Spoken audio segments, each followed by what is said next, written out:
pris là, dans un tourbillon de malentendus, où les contradictions font les gens.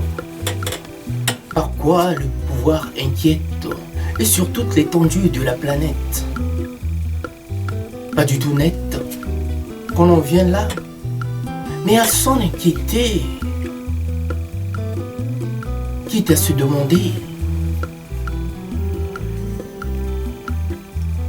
à quoi nous a servi la Seconde Guerre mondiale. Autant par sa complexité que par ses ramifications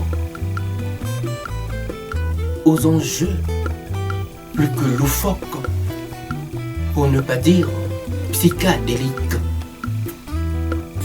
Pas du tout content de ce culte qui prône l'inversion des valeurs d'État. Véritable coup d'État validé par les méchants rois qui gouvernent là cette société, mais par défi. À cette société qui nous enchante tant, dans les mauvaises herbes, tant à gangréner, d'où cette hostilité décomplexée face à une telle injustice dont l'indice de valeur ne trompe pas. Cette forte dose de pollen me rend si allergique à toute forme de dictature qui soit. Et les dictateurs n'ont jamais eu une odeur de sainteté. Pour preuve, je les considère simplement comme des véritables preneurs d'otages à l'échelle nationale et purement comme des voyous de droit commun que les fâcheux rois ont là désigné pour les avoir validés par un coup d'État, véritable coup d'éclat, suite logique de ces officines qui n'ont cessé depuis de nous étrangler. Raison de plus de ne pas oublier nos lunettes à travers cette lucarne cervicale. Tel est le cas de cette résurgence de ces doctrines racistes, à commencer par la dictature et ses antivaleurs. Un œuf qui tient plus à sa coquille ne peut là qu'être un œuf pourri. L'œuf ne pourrit que de l'intérieur.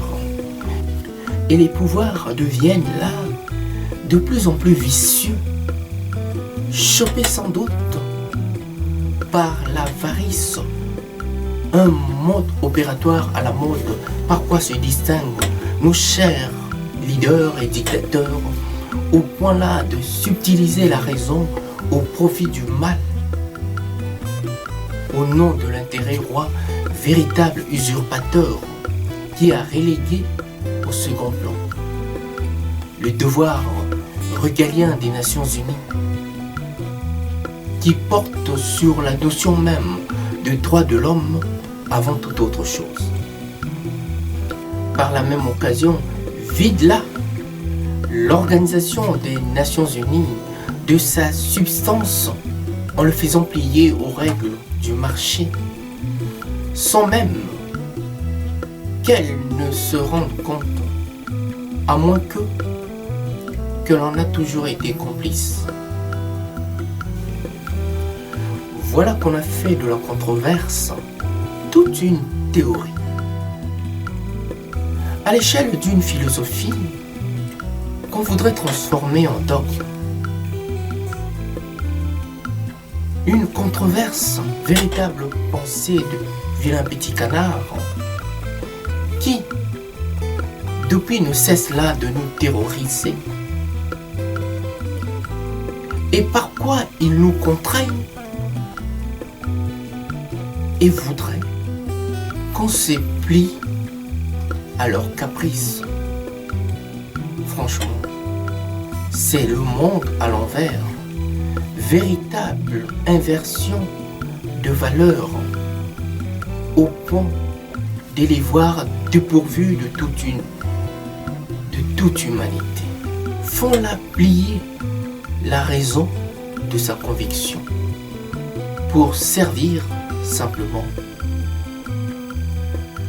les règles du marché qui n'ont aucune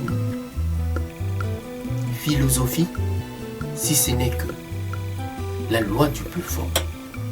À bon entendeur, salut.